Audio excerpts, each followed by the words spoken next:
크리스마스가 다가오고 있습니다, 여러분. 얼마 안 남았어요. 그 말은 조금 지나면 여러분 한 살 더 먹는다는 말이 되기도 합니다. 좋죠? 그쵸? 오늘 제목은 성냥팔이 소녀를 잊은 우리에게입니다. 오늘 보실 하나님의 말씀은 에베소서 2장 11절에서 18절까지의 말씀입니다. 교독하겠습니다. 그러므로 생각하라. 너희는 그때의 육체로는 이방인이요 손으로 육체에 행한 할례를 받은 무리라 칭하는 자들로부터 할례를 받지 않은 무리라 칭함을 받는 자들이라. 그때에 너희는 그리스도 밖에 있었고 이스라엘 나라 밖의 사람이라. 약속의 언약들에 대하여는 외인이요 이제는 전에 멀리 있던 너희가 그리스도 예수 안에서 그리스도의 피로 가까워졌느니라.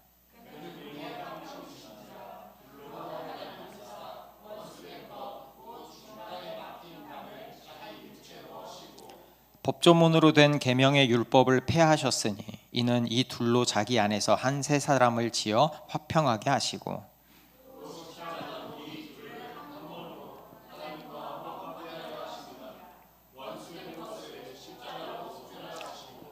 또 오셔서 먼 데 있는 너희에게 평안을 전하시고 가까운 데 있는 자들에게 평안을 전하셨으니 우리 둘이 한 성령 안에서 아버지께 나아감을 얻게 하려 하심이라.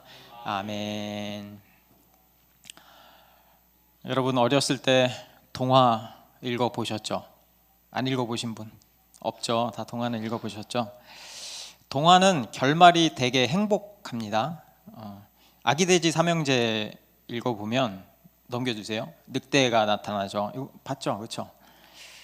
늑대는 돼지를 잡아먹으려고 합니다. 근데 결국 늑대의 계획은 실패하고 아기 돼지들의 승리로 끝납니다. 제가 어렸을 때 이거를 읽으면서 얼마나 통쾌하고 상쾌했는지 몰라요. 그런데 모든 동화의 결말이 그렇게 행복하게 끝나지는 않는 것 같아요. 넘겨주세요. 안데르센의 성냥팔이 소녀 혹시 안 읽어보신 분? 없죠, 그렇죠? 저는 그 동화를 어렸을 때도 읽었지만 지금 다시 읽고 충격을 받았습니다. 왜냐하면 성냥팔이 소녀의 결말이 너무 비극적으로 끝나기 때문이죠. 때는 몇 년도인지는 모르겠지만 12월 31일 몹시 추운 겨울에 한 소녀가 밖으로 쫓겨납니다. 아버지가 소녀에게 그 성냥을 팔도록 시켰거든요. 그녀는 그 추운 겨울에 맨발이었고 얇은 옷을 입고 있었습니다. 살을 애는 듯한 추위 속에서 소녀는 떨고 있었어요. 수많은 사람들이 지나갑니다.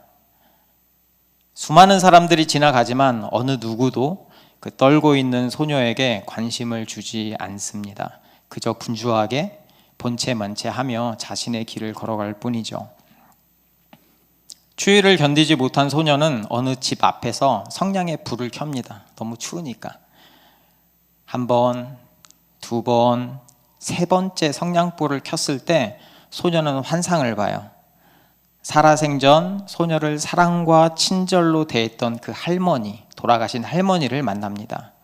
그리고 그 다음 날 새해 아침이 되었을 때 그 첫날 결국 소녀는 성냥들을 안고 죽은 채 발견됩니다.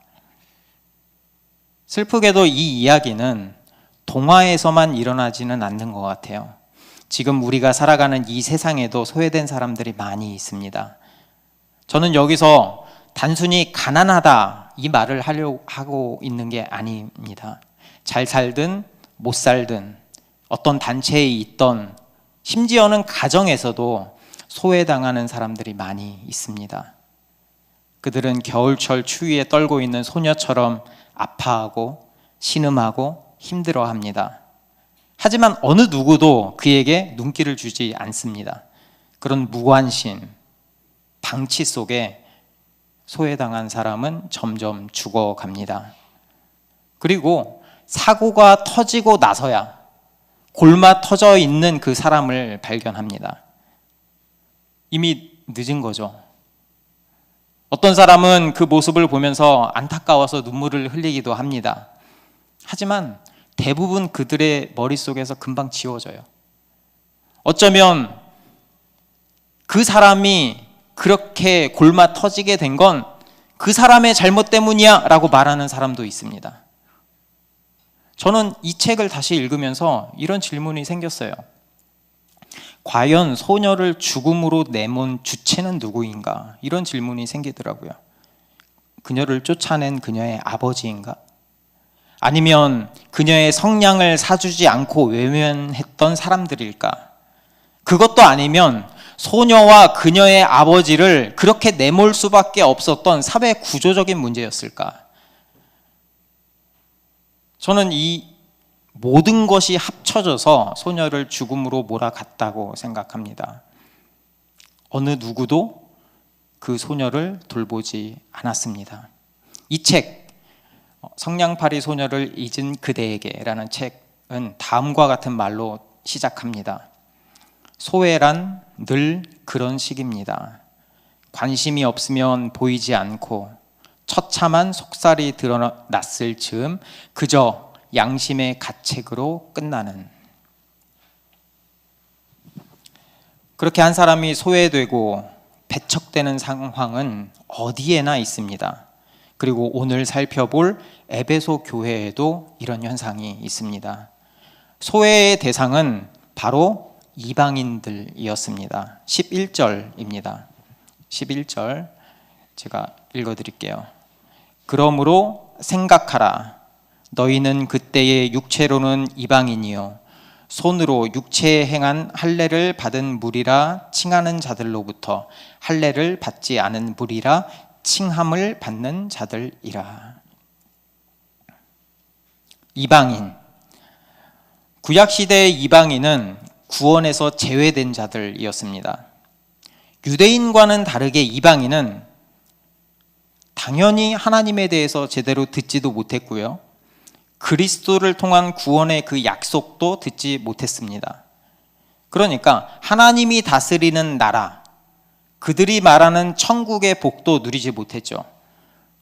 알지 못하기 때문에 그 복에 대한 소망도 없었습니다. 구약시대의 모든 사람들은 할례를 받았어요. 이 할례는 자신들의 언약의 백성입니다를 나타내는 징표였죠. 그런데 당시의 이방인들, 그러니까 그 당시를 살아가는 헬라인들이나 로마인들은 할례를 거의 받지 않았어요. 유대인들은 그런 이방인을 보면서 무할례자라고 불렀어요. 욕이에요, 욕. 비하하는 욕. 무할례자라고 부르면서 배척했습니다. 야, 쟤 누구야? 쟤 무할례자야? 아우, 그래? 아이, 상대하지 말자. 이런 거예요. 유대인들은 이방인들을 엄청 싫어했거든요. 유대인들은 하나님이 그 이방인들을 지옥불의 땔감으로 쓰기 위해서 만들었다라고까지 생각했어요. 그만큼 유대인들은 이방인을 증오하고 멸시했습니다. 심지어는 그들을 개라고 불렀어요. 그런데 그보다 더 슬픈 사실은 이러한 소외와 차별이 성전에서 더 잘 나타났다는 거예요. 넘겨주세요. 여기를 보면 당시 성전은 거룩한 정도에 따라 철저하게 구분되는 장소였습니다. 성전의 제일 안쪽에 보면은 성소라고 있어요. 대제사장이 특별한 날에만 출입이 가능한 장소입니다. 또 성소를 지나면 제사장들만 들어갈 수 있는 제사장의 뜰이 있고요. 그리고 또 남자 유대인이 들어갈 수 있는 뜰이 있습니다. 또 여자 유대인이 들어갈 수 있는 뜰이 있습니다. 그리고 오늘 제가 하고 싶은 말, 그 뜰을 벗어난 가장 먼 곳에 이방인의 뜰이 있습니다. 유대인과 이방인의 뜰 사이에는 빨간색으로 보이시죠? 1.5m 길이의 바리케이트가 세워져 있어요. 그리고 그 벽에는 이런 경고문이 써져 있습니다. 이방인은 이곳에 들어올 수 없다. 들어가다가 죽임을 당해도 본인의 책임이다. 유대인들은 이방인들이 할례받지 않은 부정한 사람들이기 때문에 어떤 경우라도 성전에 출입할 수 없다고 생각했습니다. 아이러니하게도 차별이 가장 극명하게 드러난 장소가 바로 성전이었어요. 12절입니다. 그때의 너희는 그리스도 밖에 있었고 이스라엘 나라 밖의 사람이라. 약속의 언약들에 대하여는 외인이요 세상에서 소망이 없고 하나님도 없는 자이더니. 너희는 이스라엘 나라 밖의 사람이라. 여기서 밖에라는 뜻의 헬라어 동사는 아팔라로트리오라는데, 이게 무슨 뜻이냐면은 이간하다, 배제시키다, 소외시키다 라는 뜻입니다. 그러니까 여기서 소외라는 뜻은 단순히 경제적이나 정치적인 배제를 의미하지 않아요. 그것들과는 훨씬 다른 더 철저한 소외입니다. 여기서 소외는 두 가지 뜻이 있는데요. 하나는 창조주 하나님으로부터의 소외, 또 다른 하나는 공동체로부터의 소외. 오늘 본문에서 소외는 공동체로부터의 소외를 뜻합니다. 소외는 인간관계를 파괴하고 상대방을 비인간적으로 취급하는 결과를 낳죠. 그렇게 될 때 우리는, 이방인들은 편안하게 느껴야 될 이 공동체가 다시 이 안에서 외톨이, 나그네라고 여기게 되는 거죠. 이방인들과 유대인들이 예수 그리스도를 믿고 한 자리에 모였습니다. 교회라는 이름으로요. 원수처럼 여겼던 그들이 교회라는 이름으로 하나의 공동체가 된 거예요. 그럼 그들은 어떻게 되었을까요? 이전에 앙금을 풀고 서로 용서하고 화합했을까요? 아니요, 그렇지 않습니다. 유대인들은 여전히 자신들이 큰 형님인 것처럼 행동했습니다. 이방인들이 구약 성경에 대해서 어떻게 알아요? 유대인들은 달달달 외우고 있잖아요. 잘 모르고 또 율법대로 행하지 않는 그 이방인들을 지적하고 은근히 비웃었습니다. 유대인들은 여전히 거만하고 독선적이었습니다. 이방인들은 교회 안에서도 여전히 이방인일 뿐이었어요. 유대인들의 그 추악한 모습을 보며 이방인들은 상처받고 분노하고 증오했습니다. 유대인과 이방인 사이에는 여전히 깰 수 없는 높은 담이 있었던 거죠. 성전의 바리케이트만큼이나 단단한 담이 중간에 굳건히 버티고 있었습니다. 이런 말이죠. 너는 여기까지만 해. 넘어오면 죽는다. 이러면서 말이죠. 그런데 여러분, 유대인과 이방인의 그 분열과 대립은 단순히 그들만의 문제가 아닙니다.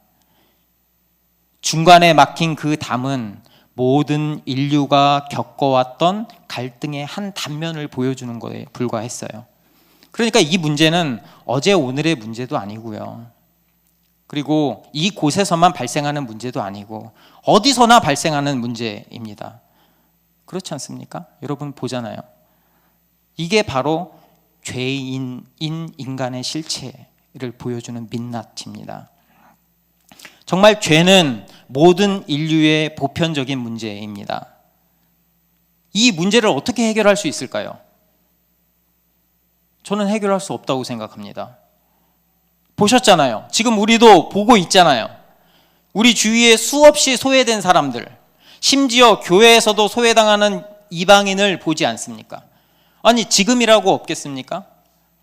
해결할 수 없어요.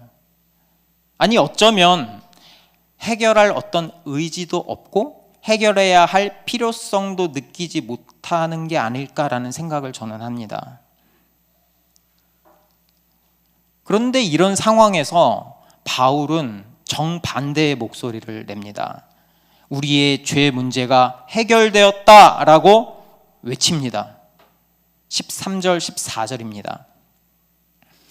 그러나 이제는 전에 멀리 있던 너희가 그리스도 예수 안에서 그리스도의 피로 가까워졌느니라. 왜냐하면 그는 우리의 화평이신지라. 둘로 하나를 만드사 원수된 것 곧 중간에 막힌 담을 자기 육체로 허시고. 원문에서 이 구절은 그러나가 있습니다. 그러나 이제는 이라고 시작합니다. 앞서서 11절에는 그때에 라는 단어가 있었죠. 그러니까 정반대가 되는 상황을 이야기합니다. 예수 그리스도가 이 땅에 오신 후 모든 것이 달라졌습니다. 바울은 전에 멀리 있던 이방인이 이제는 가까워졌다라고 외칩니다. 어떻게 그게 가능할까요? 예수 그리스도께서 이방인과 유대인들 중간에 막힌 담을 바로 자신의 육체로 헐어버렸기 때문입니다. 여기서 그리스도의 피, 자기 육체로 허시고 라는 말은 그분이 십자가에 못 박혀 죽으셨다라는 말입니다. 예수 그리스도는 십자가로 모든 원수된 것을 허무셨고 법조문으로 된 율법을 폐하셨습니다. 그래서 바울은 이제 유대인과 이방인은 하나가 되었습니다 라고 선포하는 거예요. 여러분, 이게 말이 된다고 생각하십니까? 저는 말이 안 된다고 생각해요. 예수님이 하나님의 아들이라면서요. 천지의 창조주라면서요. 그런 분이 도대체 뭐가 아쉬워서 죽어야 합니까? 아니 100번 양보해서 우리가 하나님을 위해서 하나님 보시기에 예쁜 짓이라도 했으면 이해라도 갈 것 같아요. 그런데 우리는 정반대로 행동했잖아요. 배신자잖아요. 매일 죄를 짓고 사는 죄인이잖아요. 우리가 하나님을 이야기할 때 공의로운 하나님 이야기하잖아요. 공의로운 하나님이라면 죄를 졌으면 죄에 대한 책임을 물어야죠. 그렇죠? 우리는 죄인이니까 우리를 책임을 물어서 영원한 불지옥에 쳐 넣어야죠. 그분이 뭐가 아쉬워서 하나님 싫다고 그분을 떠난 우리 죄 때문에 죽으셔야 합니까? 도대체 왜 우리의 죄를 예수님이 짊어지냐는 말입니다. 저는 그게 도무지 이해가 안 갔어요. 저는 모태신앙입니다. 아버지가 목사님이고요. 예수 그리스도의 그 십자가 사건은 제가 아주 어렸을 때부터 오랫동안 귀에 못이 박히도록 들었던 내용입니다. 줄줄 외우고 있어요. 그런데 솔직히 이해가 잘 안 갑니다. 왜냐하면 내가 하나님이라면 절대 안 그럴 거기 때문입니다. 아니, 절대 그런 일은 있을 수 없기 때문이에요. 저 같으면 저 배신자, 그런 놈들은 죽어도 싸다고 생각합니다. 아니, 원리 원칙대로 해야죠. 공의로운 하나님이시니까. 착한 사람 상은 내가 못 줘도 나쁜 사람 벌은 줘야 되잖아요. 우리 다 그렇게 생각하잖아요. 그게 공정 아닌가요? 그게 공의로운 하나님이 하셔야 될 일 아닌가요? 제가요, 목회를 시작하고 착하게 살려고 많이 노력합니다. 근데 한 번씩 욱하는 성격이 나올 때가 있어요. 그게 바로 운전할 때입니다. 며칠 전에 아내랑 커피숍에 가려고 차를 탔습니다. 그래서 2차선에서 안전운전하면서 잘 가고 있었어요. 그런데 1차선에서 있던 차가 갑자기 핸들을 틀어서 껴드는 거예요. 저는 깜짝 놀라서 핸들을 틀었습니다. 갑자기 화가 나는 거예요. 그리고 빵빵 하고 클락션을 저도 모르게 2번을 눌렀습니다. 딱 2번 눌렀습니다. 그런데 말이죠, 그 차가 되려 저한테 빵빵 하는 거예요. 너무 황당하잖아요. 와, 자기가 잘못해놓고 적반하장이네. 제가 흥분해서 소리쳤습니다. 그때 아내가 저한테 한마디 했어요. 알았어요, 여보. 그만해요. 그만하는 게 좋을 것 같아요. 싸우지 말아요. 그 말을 듣고 한 100m쯤 가출하려던 제 이성이 제 자리를 찾아왔습니다. 그러지 말걸.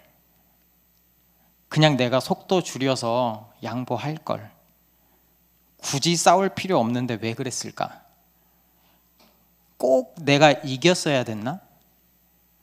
여기서 이겼으면 나한테 무슨 유익이 있지? 후회가 밀려오는 거예요. 정말 하나님이 우리의 죄 문제를 해결하신 방법은 도무지 이해가 되지 않아요. 하나님은 예수님을 화목 제물로 세우셨습니다.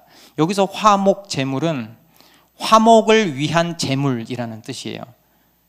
그 말은 이미 우리가 불화 상태다라는 뜻입니다. 그렇죠? 불화가 있어야지 화목으로 바뀌니까. 그러니까 불화가 바로 하나님의 진노입니다. 다시 한번 화목 제물은 하나님의 죄에 대한 진노, 그 진노를 풀어드리기 위해서 죄인 대신 드려지는 제물을 이야기합니다. 그래서 구약 제사 때 화목 제물을 드렸어요. 하나님의 진노를 풀어드리기 위해서 예수님이 친히 화목 제물이 되셨습니다. 그분은 우리 죄를 대신해서 살이 찢기고 뼈가 꺾이고 피를 흘렸습니다. 우리를 위한 화목 제물이 되셨습니다. 저는 아직도 그 하나님이 왜 그러셨는지 그 모든 것을 저는 솔직히 이해하지는 못합니다. 하지만 제가 한 가지 확실하게 이해한 건 있어요. 하나님은 정말 우리를 사랑하시는구나. 정말 우리를 많이도 사랑하시는구나. 하나님은 죄 때문에 이미 죽어있던 우리를 홀로 두지 않으셨습니다. 절망 가운데 내버려 두지 않으셨습니다. 오히려 자신의 아들을 내어주면서까지 우리를 살리셨습니다. 예수님은 그렇게 우리의 화평이 되셨습니다. 14절입니다. 왜냐하면 그는 우리의 화평이신지라. 둘로 하나를 만드사 원수된 것 곧 중간에 막힌 담을 자기 육체로 허시고. 예수 그리스도는 중간에 막힌 담 곧 원수된 것을 허무셨습니다. 중간에 막힌 담은 유대인과 이방인뿐만 아니라 모든 사람들 사이의 분열을 뜻합니다. 예수님은 우리가 해결할 수 없었던, 생각지도 못했던, 해결하고 싶지 않았던 분열, 죄의 문제를 해결해 주셨습니다. 그분은 우리의 화평이 되셨습니다. 15절입니다. 법조문으로 된 계명의 율법을 폐하셨으니 이는 이 둘로 자기 안에서 한 세 사람을 지어 화평하게 하시고. 예수 그리스도는 법조문으로 된 계명의 율법도 폐하셨습니다. 유대인들이요, 율법이 있잖아요. 그러니까 율법을 자신만의 특권인 것처럼 자랑하고 율법을 이용해서 이방인을 멸시했습니다. 예수님은 그것도 폐하셨습니다. 이제는 유대인과 이방인이 나누어져야 될 이유가 사라진 거예요. 예수 그리스도는 이 둘이 하나가 되는 길을 여셨습니다. 본문에서 여러분 본문을 읽어보면 계속 하나됨이라는 표현이 굉장히 많이 나옵니다. 하나, 한 세 사람, 한 몸. 예수 그리스도를 믿음으로 우리는 하나가 된 새로운 존재가 되었습니다. 이게 바로 교회입니다.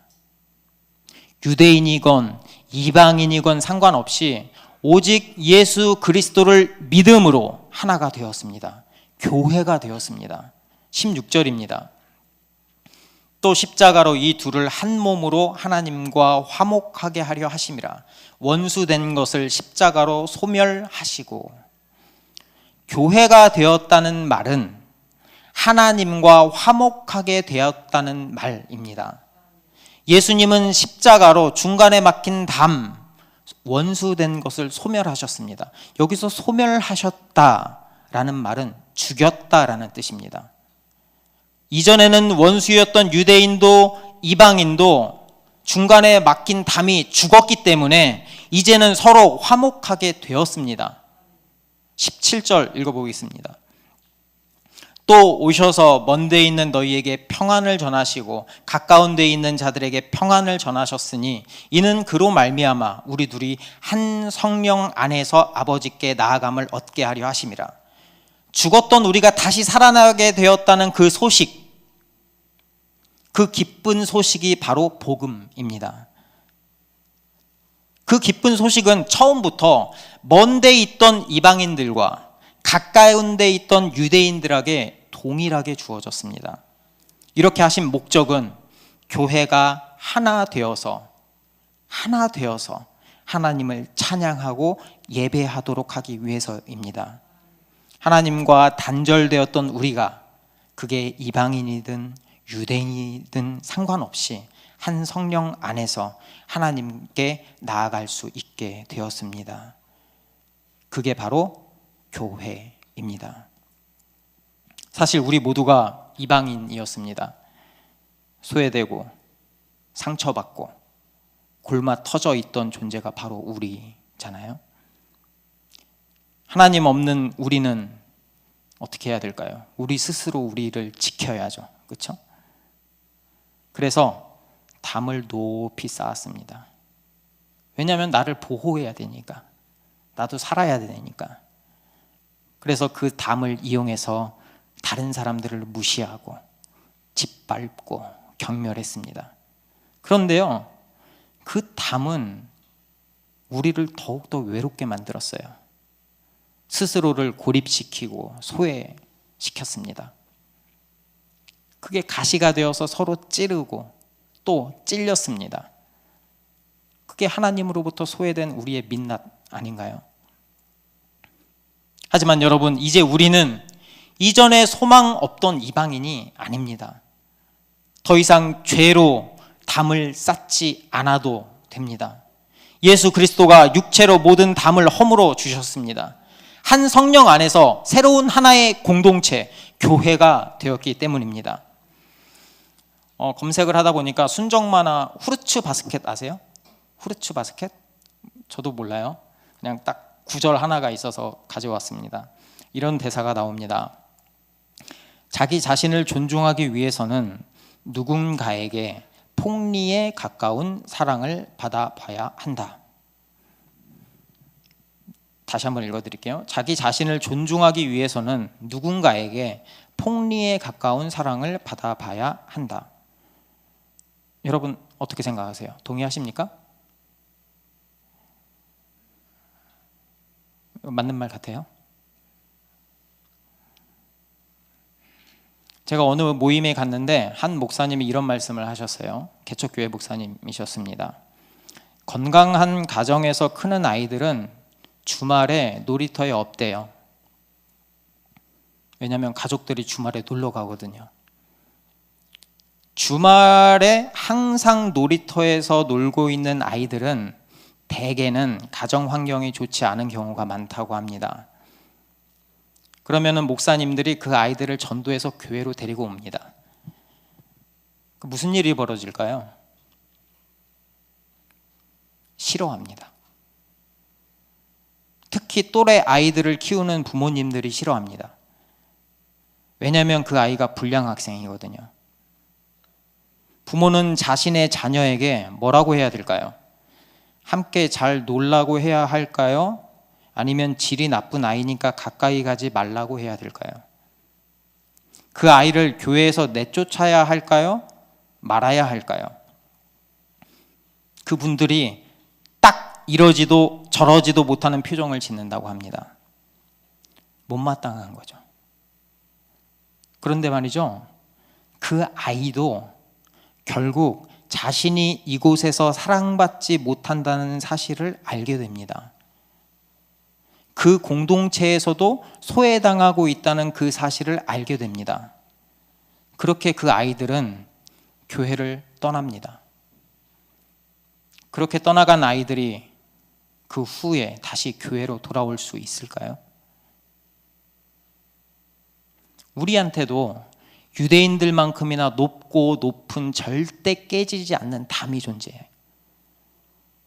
교회를 오래 다닐수록, 직분을 달수록 그 편견과 자만심이 높아집니다. 그렇게 교회 안에서도 자신들만의 카르텔을 만들고 사람들을 소외시키고 배척합니다. 누군가에게 폭리에 가까운 사랑을 받아야 자기를 존중할 수 있다. 자기 존중, 자기 사랑. 존 스토트는 여기에 반박합니다. 성경 어디에서 자기를 사랑하라고 했냐는 말이죠. 성경 어디에도 자기를 사랑하라는 구절은 없습니다. 성경에서는 내 이웃을 내 몸과 같이 사랑하라 이렇게 이야기합니다. 그 명령은 이웃과 나 자신을 모두 사랑해라 이게 아닙니다. 내가 나를 사랑하는 만큼 이웃을 사랑해라는 명령입니다. 폭리에 가까울 만큼 사랑을 받은 사람들이 바로 요즘 세대의 자녀들입니다. 그들이 자기를 존중하고 이웃을 사랑합니까? 자기만 좋아하고 자기 가정만 사랑하고 있지는 않습니까? 요즘 부모들이 자식을 보호해서 자식에게 전부 사랑을 쏟아주는 극단적인 이기주의에 빠져 있지는 않습니까? 그 잘못된 사랑, 편협한 사랑의 늪에 빠져버렸습니다. 우리는 모두. 그렇게 교회에서 이방인이 들어오면 높은 담을 쳐버립니다. 그것뿐입니까? 교회 안에서도 자신과 맞지 않는다는 이유로, 친하지 않다는 이유로, 가난하다는 이유로 온갖 이유를 다 대면서 교회 안에서도 높은 담을 쌓고 있는 게 지금 교회의 현실입니다.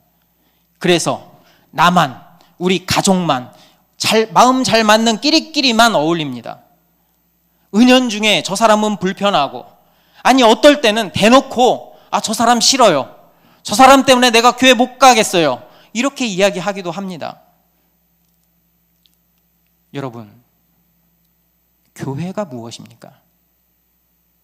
교회는 어떤 존재입니까?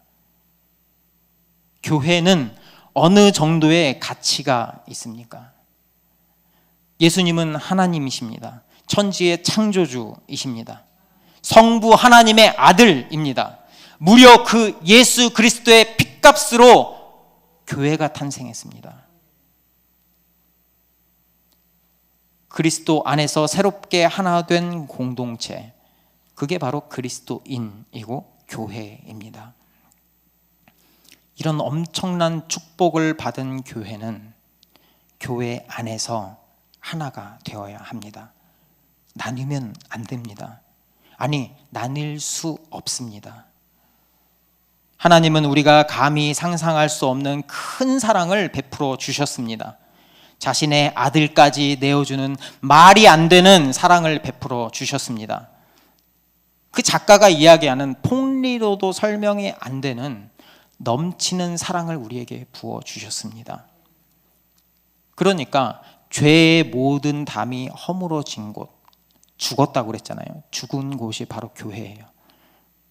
새롭게 하나 된 공동체가 바로 교회입니다. 그러니까 교회는 나 혼자만 잘 되고 나 혼자만 복 받고 그런 데가 아닙니다. 교회 안에서 때로는 의견이 다를 수가 있습니다. 때로는 실수할 수 있습니다. 나와 스타일이 맞지 않을 수도 있습니다.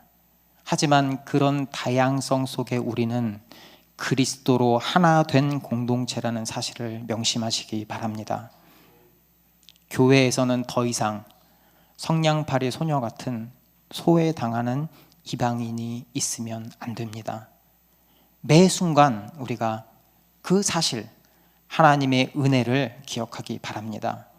교회인 우리가 얼마나 큰 축복을 받은 존재인지 기억하길 바랍니다. 11절 다시 한번 보겠습니다. 그러므로 생각하라. 이게 기억하라는 뜻입니다. 우리가 하나님의 넘치는 은혜를 기억한다면, 교회가 우리에게 어떤 존재인지 우리가 안다면 우리의 삶은 달라질 것입니다. 더 이상 교회 안에 소외된 사람들에게 무관심하지 않을 것입니다. 배척하지도 않을 것입니다. 왜냐하면 우리는 그리스도 안에서 한 몸이거든요. 교회라면, 한 몸이라면 그 몸을 위해서 서로 섬기고 서로 존중하고 소외된 자들의 필요를 살피고 사랑으로 끝까지 인내하며 희생할 것입니다. 마치 부모가 자녀를 위해서 끝까지 견디고 책임지는 것처럼 우리도 한 명 한 명의 교회 공동체를 위해서 관심을 쏟고 기쁨으로 섬기게 될 것입니다. 왜냐하면 교회는 그런 데예요. 교회는 그래야 하기 때문입니다. 그리스도 안에서 새로운 공동체는 그래야 합니다. 죄에 막힌 담이 무너진 공동체는 그럴 수밖에 없습니다. 예수 그리스도의 그 큰 은혜를 기억한다면 섬기는 게 즐거움이에요. 어느 부모가 자신의 자녀의 입에 맛있는 거 들어가는데 기쁘지 않겠습니까? 서로 섬기는 공동체, 서로 하나 된 공동체로 살아가는 모습이 바로 하나님께 예배하는 삶, 하나님께 찬양 드리는 교회의 진짜 모습입니다. 하나님은 우리의 그런 찬양, 섬기는 찬양, 같이 사랑해주는 찬양, 그런 찬양을 기뻐 받으십니다. 우리 모두 그리스도 안에서 하나된 공동체라는 그 정체성을 갖고 우리 매일의 삶이 하나님 앞에 기쁨으로 나아가는 교회 되기를 바랍니다. 우리가 바로 예수 그리스도의 핏값으로 세워진 교회입니다. 우리 한번 찬양하면서 기도의 자리로 나아가길 바랍니다.